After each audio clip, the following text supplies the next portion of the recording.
Hi hello പുതിയൊരു സ്റ്റോറിയിലേക്ക് എല്ലാവർക്കും സ്വാഗതം. അങ്ങനെ ശങ്കരനാരായണൻ ശ്രീകാന്തിനോട് ഒരു ചോദ്യം ചോദിക്കുന്നുണ്ട്. വേദ ആ വീട്ടിൽ നിന്ന് വരാൻ കാരണം നീയാണോ എന്ന്. ഒടുവിൽ ശ്രീകാന്തിനത് സമ്മതിക്കേണ്ടി വരാണ്. സമ്മതിക്കുന്നതോടുകൂടെ ശ്രീകാന്തിന്റെ മുഖമടച്ചൊന്ന് കൊടുക്കുകയും ചെയ്യുന്നുണ്ട് ശങ്കരനാരായണൻ.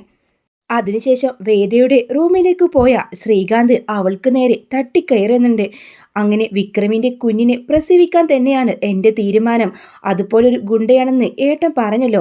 നിങ്ങളെപ്പോലെ ഒരു ക്രിമിനലും വർത്തികെട്ടവനും അല്ല എൻ്റെ വിക്രമെന്ന് എനിക്ക് നല്ല ബോധമുണ്ട്. അതുകൊണ്ട് ആ കുഞ്ഞിനെ തന്നെ ഞാൻ പ്രസവിക്കുമെന്ന് വേദ പറയുമ്പോൾ ദേഷ്യം വന്ന് വേദയെ അടിക്കാനോങ്ങുന്ന സമയത്ത് വിക്രം ഒരു ചവിട്ട് കൊടുക്കാണ്. ആ ഒരു സമയത്ത് എല്ലാവരും വിക്രം അവിടെയാണ് താമസിക്കുന്ന വിവരം ശങ്കരനാരായണൻ പത്മയും എല്ലാവരും അറിയാനട്ടോ. ഒടുവിൽ വിക്രം ശങ്കരനാരായണന് മുമ്പിൽ കുറ്റസമ്മതം നടത്തുന്ന പോലെ പറയുന്നുണ്ട്. ഞാൻ ഒരു തെറ്റും ചെയ്തിട്ടില്ല. ഒരിക്കലും ഒരണിനെ ഞാനല്ല കൊന്നത്. യഥാർത്ഥ കൊലയാളിയെ എത്രയും പെട്ടെന്ന് കണ്ടുപിടിക്കും. പുളിക്കനായിരുന്നു എൻ്റെ പേര് വിളിച്ചു പറഞ്ഞത്. അത് പുളിക്കനെ കൊണ്ട് ആരോ പ്രേരിപ്പിച്ച് ചെയ്യിപ്പിച്ചതാണ്. പുളിക്കൻ പുറത്ത് പറയുമെന്നായപ്പോൾ അയാളെ ആരൊക്കെയോ ചേർന്ന് കൊന്നു. പക്ഷേ ഒരാൾ അതിന് തെളിവുണ്ട്. അയാളെ അധികം വൈകാതെ സാറിൻ്റെ മുമ്പിൽ ഞാൻ കൊണ്ടുവരുമെന്ന് ശങ്കരനാരായണനോട് പറഞ്ഞിട്ടാണ് വിക്രം അവിടെ നിന്ന് ഇറങ്ങാണ്.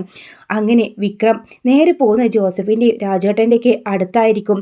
അങ്ങനെ അവരും വാസവനും ഈ സമയത്ത് പോലീസുകാർ വിക്രമിനെ തിരയുന്നുണ്ടെങ്കിലും വിക്രമിന് അവരെ മുമ്പിൽ കണ്ണിൽ പെടാതെ തന്നെ വിക്രം ഒളിച്ച് താമസിക്കാണ്. ആ സമയം തന്നെ ശ്രീകാന്ത് ആ പോലീസ് ഓഫീസറെ വിളിച്ച് പറയുന്നുണ്ട്, വിക്രം ദേ എൻ്റെ വീട്ടിലുണ്ടായിരുന്നു. അവനിപ്പോൾ പുറത്തേക്ക് പോയിട്ടുണ്ട്. മറ്റെവിടെയെങ്കിലും അവൻ പോകുന്ന മുമ്പേ അവനെ പിടിക്കാൻ നോക്ക്. അപ്പോഴേക്കും പോലീസുകാരെല്ലാവരും കൂടെ ചേർന്ന് വിക്രമിന് വേണ്ടി വീണ്ടും തെരച്ചിലാണ്. അങ്ങനെ വാസവനെയും ശ്രീനിവാസന്റെ അടുത്ത് ചെന്ന വിക്രം തൻ്റെ വരുണിൻ്റെ കൊലയാളിയെ എത്രയും പെട്ടെന്ന് ഞാൻ കണ്ടുപിടിക്കും. ഇപ്പോൾ പുളിക്കനായിരുന്നു ഏക ദൃസാക്ഷി. പക്ഷേ പുളിക്കനെ കൊലപ്പെടുത്തിയത് സത്യം വെളിച്ചത്താവുമെന്ന് മനസ്സിലാക്കിയപ്പോഴാണ്. അങ്ങനെ വിക്രമിന് വേണ്ടി പോലീസ് പാഞ്ഞു നടക്കുമ്പോഴും വിക്രമിനെ പിടിക്കാൻ അവർക്ക് പറ്റുന്നില്ല. അങ്ങനെ അനിയൻകുട്ടനാണ് എല്ലാത്തിനും തെളിവെന്ന കാര്യം ശ്രീകാന്തിനോട് ജോണി വിളിച്ച് പറഞ്ഞതനുസരിച്ച് അന്ന് രാത്രി അനിക്കുട്ടനെ അവിടുന്ന് സ്ഥലം മാറ്റി പൊക്കാൻ വേണ്ടി അവർ തീരുമാനിക്കുന്നുണ്ട്. അങ്ങനെ അനിക്കുട്ടനെ ആർക്കും വിട്ടുകൊടുക്കരുത്, അവനെ നന്നായിട്ട് തന്നെ ശ്രദ്ധിക്കണമെന്ന് വിക്രം പ്രത്യേകം പറഞ്ഞിട്ടുണ്ടാവും. പക്ഷേ അന്ന് രാത്രി ആരുടെക്കോ ഗുണ്ടകളുടെ സഹായത്തോടു കൂടെ ശ്രീകാന്ത് അവിടെ നിന്ന് അനിയൻകുട്ടനെ കടത്തിക്കൊണ്ട് പോവാണ്. അനിയൻകുട്ടനെ ആകെ ഭയന്നിട്ടുണ്ടാവും. അവന് മരിക്കുമെന്ന് ഉറപ്പായി കഴിഞ്ഞു. ആ ജോസഫ് അനിയൻകുട്ടനുള്ള ഭക്ഷണമായിട്ട് വരുമ്പോഴാണ് അവിടെ അനിയൻകുട്ടനെ കാണുന്നില്ല. അവിടെയൊക്കെ തിരയുന്നുണ്ടെങ്കിലും അനിയൻകുട്ടനെ കിട്ടുന്നില്ല. വിക്രമിനെ പെട്ടെന്ന് വിവരം അറിയിക്കുന്നുണ്ട്. അവരെല്ലാവരും കൂടെ ചേർന്ന് അനിയൻകുട്ടന് വേണ്ടി തെരച്ചിലാണ്. അങ്ങനെ ഒടുവിൽ അനിയൻകുട്ടനെ ഒരു ഭാഗത്തു നിന്ന് അവർ കിട്ടുന്നുണ്ട് കേട്ടോ. അനിയൻകുട്ടനെ രക്ഷിച്ചു കൊണ്ടുവരാണ്. ഗുണ്ടകളെല്ലാം നല്ല തല്ലി ഓടിക്കുന്നുണ്ട്. ആകെ പേടിച്ച മട്ടിലായിരിക്കും. മാനസിക നില തെറ്റിയ നിലയിൽ ഓരോ കാര്യങ്ങൾ വിളിച്ച് പറയുന്നുണ്ട്. അങ്ങനെ അനിയൻകുട്ട, നീ ഇപ്പോൾ പറയണം, ആരാ അന്ന് നീ അവിടെ പുലിക്കന്നെ കണ്ടത്? നീ ആരെയാണ് കണ്ടത്? അവരെന്നെയും കൊല്ലും എന്നൊക്കെ പറഞ്ഞ് ഒരു വിധത്തിൽ ഒടുവിൽ അവനെ മനസ്സിലാക്കിക്കൊണ്ട് വീണ്ടും അനിയൻകുട്ടനെ കൊണ്ട് പറയാൻ ശ്രമിക്കുന്നുണ്ട്. ശ്രീകാന്തിനെയും ചന്ദ്രശേഖരൻ്റെയും പേര് പറഞ്ഞതോടുകൂടെ അവർ നെട്ടാണ്. ഇനി എനിക്കൊന്നും നോക്കാനില്ല. വരുണിൻ്റെ കൊലപാതകത്തിൻ്റെ പിന്നിലും അയാളാണ്. എല്ലാത്തിനും പിന്നിൽ ആ ശ്രീകാന്താണെന്ന് കാര്യം മനസ്സിലാക്കുന്നുണ്ട്. അങ്ങനെ അനിയൻകുട്ടനെയും കൊണ്ട് വേദയുടെ വീട്ടിലേക്ക് പോവാട്ടോ. അങ്ങനെ വേദയുടെ വീട്ടിലേക്ക് പോകുന്നുണ്ടെങ്കിലും അവിടെ ആ ഒരു സമയത്ത് ആരും കാണുന്നില്ല. വാസവൻ സാറാണ് സത്യങ്ങൾ അറിയേണ്ടത്. വാസവന്റെ വീട്ടിലേക്ക് പോകുന്നുണ്ട്. അനിയൻകുട്ടിയുമായിട്ട് വിക്രം അവിടെ വന്നത് തന്നെ ജോണി അപ്പം തന്നെ ശ്രീകാന്തിനെ വിളിച്ച് വിവരം പറയുന്നുണ്ട്. അങ്ങനെ ശ്രീകാന്തും ചന്ദ്രശേഖരും ആകെ വെറി പിടിച്ചുകൾ ഓട്ടമാണ്. എങ്ങനെയെങ്കിലും അത് തടഞ്ഞേ മതിയാവും. വാസവനെ ഇപ്പം അവർ കാണാൻ പറ്റരുത്. അങ്ങനെ ജോണി ആ സമയത്ത് ഇവിടെ വാസവൻ സാർ ഇല്ല എന്ന് പറയാണ്. എന്നാൽ വിക്രമിന് മനസ്സിലാവാണ് വാസവൻ അവിടെ തന്നെ ഉണ്ടെന്ന കാര്യം.